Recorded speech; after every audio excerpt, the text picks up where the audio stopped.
Abdoulaye Thiam. Merci de nous recevoir dans la tanière de la presse. Merci beaucoup, mon cher ami Kara. Tu aurais dû loger ici, hein? Vraiment, je suis de tout cœur avec vous. Alors, Abdoulaye, comment se passe la vie dans cette tanière de la presse? Super bien, avec beaucoup de joie, même si la défaite nous a laissé plus ou moins groggy, mais nous sommes des journalistes avant tout. Chacun a apprécié la chose convenablement, d'autres ont fait des commentaires, d'autres des analyses.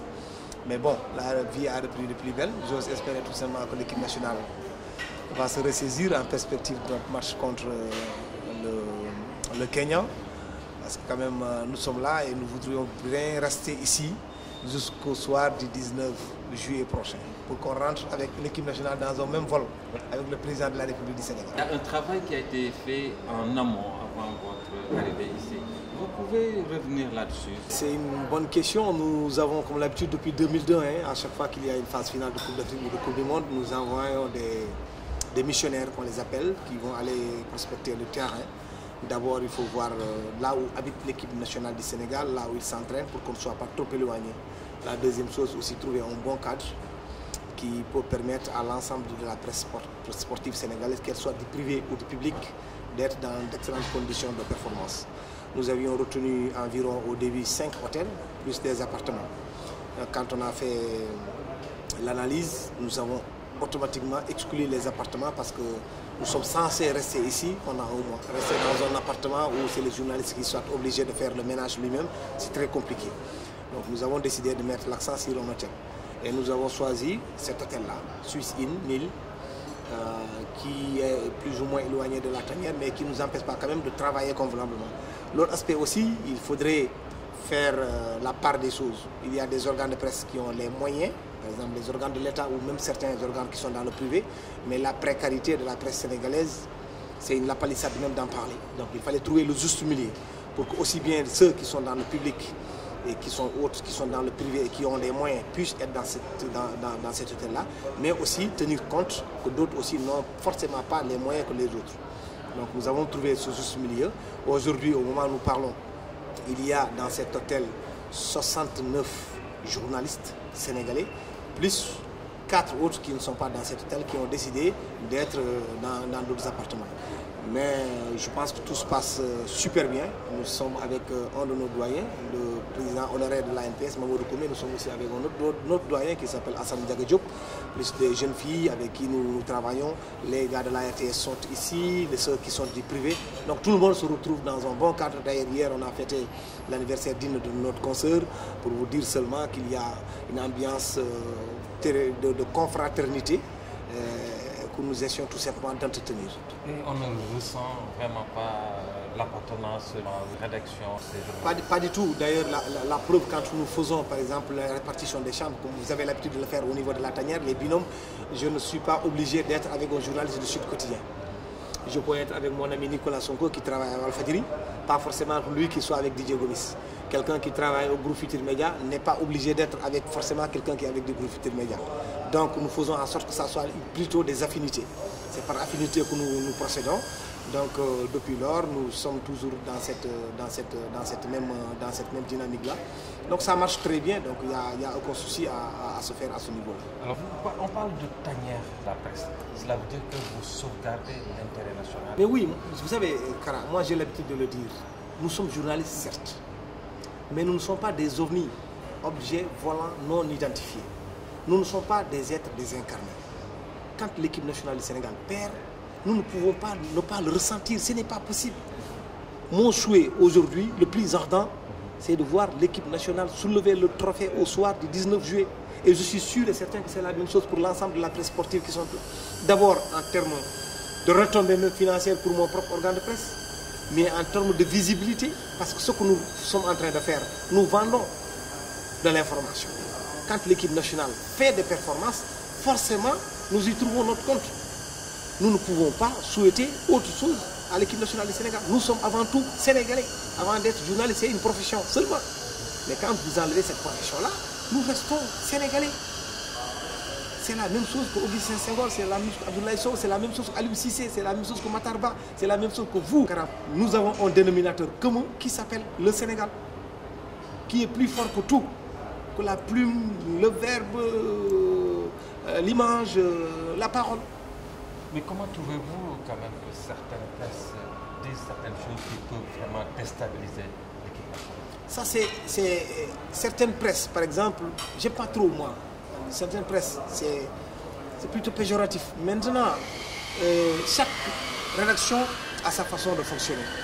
Aujourd'hui, quand il y a un problème, forcément, vous faites ce qu'on appelle une réunion de rédaction. Il y a certains organes de presse qui peuvent te dire l'opportunité n'ici est pas. Non, n'en parlons pas.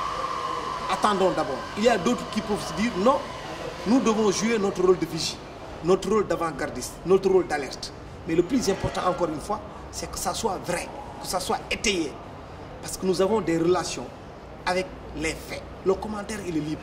Les faits sont sacrés.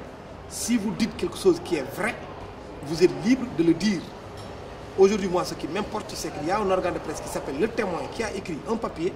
Ce n'est pas l'envoyé spécial Lamine Mandian Djedjou, basé ici, dans notre site, qui a écrit le papier. C'est un autre collègue, un autre confrère qui est à Dakar, qui s'appelle Pam Ndiaye, qui a écrit le papier. Mais ce journal est dirigé quand même par un de nos doyens, qui s'appelle Mamadou Oumar Ndiaye. S'il accepte de sortir le papier, il a là toute la latitude. Aujourd'hui, la fédération a répondu. Le ministère des Sports a répondu. Moi, en tant que journaliste sportif, qui côtoie la tanière, depuis quand même plus de 17 ans, je peux dire, effectivement, dans une sélection du Sénégal, où il y a 23 joueurs, pas 24, ce n'est pas des chiffres pairs, forcément, il y aura un joueur qui sera seul. Je le sais parce qu'en 2017, je savais que Karambouch était seul dans sa chambre. Je connais aussi personnellement Sadio Mané. Ça m'étonnerait que ce joueur-là puisse avoir une telle attitude. Sadio Mané, quand même, ce n'est pas Job. Je ne dirais pas qu'il est Crésus, mais il n'est pas Job non plus. Il n'est pas pauvre. Il est capable, et je le sais, qu'il a fait amener ses deux oncles avec ses propres frères. Ça, c'est ce qu'on appelle de l'information dont moi je dispose. Je ne suis pas en train de dire que mon collègue, ce qu'il a appris, ce n'est pas vrai. Mais moi, l'information que je dispose, c'est ça. Reste maintenant ce qui va se passer au niveau de l'opinion. Il a écrit un papier, Abdoulaye Sow a fait une sortie, le ministère des Sports, via son service de communication, a donné son point de vue. On en reste là. C'est-à-dire qu'on ne s'appesantit pas sur des détails.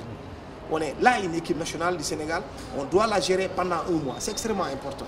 Vous voyez même, il y a des équipes, quand vous venez dans ces genres de compétition, que les gens décident même de ne pas lire la presse. Que le sélectionneur national décide de ne pas lire la presse. Je ne dis pas que la justice ne le fait pas. Mais généralement, on le voit. Vous faites fi de tout ce qui se passe dans la fête, vous n'écoutez personne. Vous avez un objectif. Notre objectif, c'est de prendre le trophée, au moins d'être en finale. Une finale, maintenant, advient que pourra. Quels sont les volets quand même à améliorer? D'abord par la CAF, parce qu'il n'est pas évident que tout le travail est facile. Le travail de vos confrères avec qui vous vivez ici. Au niveau de la CAF, quand même, il y a beaucoup de choses à améliorer. Beaucoup de choses à améliorer.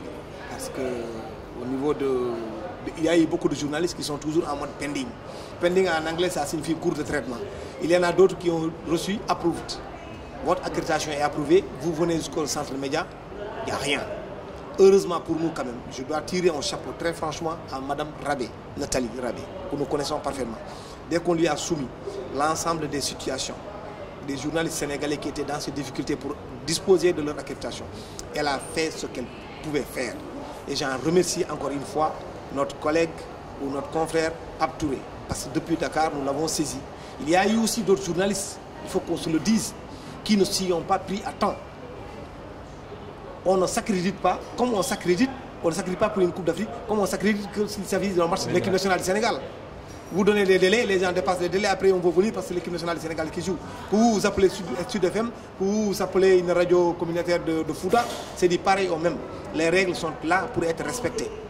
Vous ne pouvez pas rentrer dans le site de la CAF à 2 mois avant une compétition et penser un seul moment disposer d'une accréditation. Ce n'est pas possible. Parce que, encore une fois, il y a même des gens, des journalistes sportifs, étonnamment, qui m'ont étonné même, qui ont cru que c'est l'ANPS qui donne. Ce qui veut dire que vous faites preuve d'une ignorance très franchement inouïe. Moi, je n'ai pas compris ça. Donc il faut quand même qu'on se dise des vérités. Quand on est journaliste sportif, on doit avoir un compte Média Channel au niveau de la CAF. On doit avoir un compte Média Channel au niveau de la FIFA. On doit disposer aussi d'un compte au niveau du CIO. C'est le minimum. C'est le minimum. Merci. Le Merci plaisir est Abdoulaye. pour moi.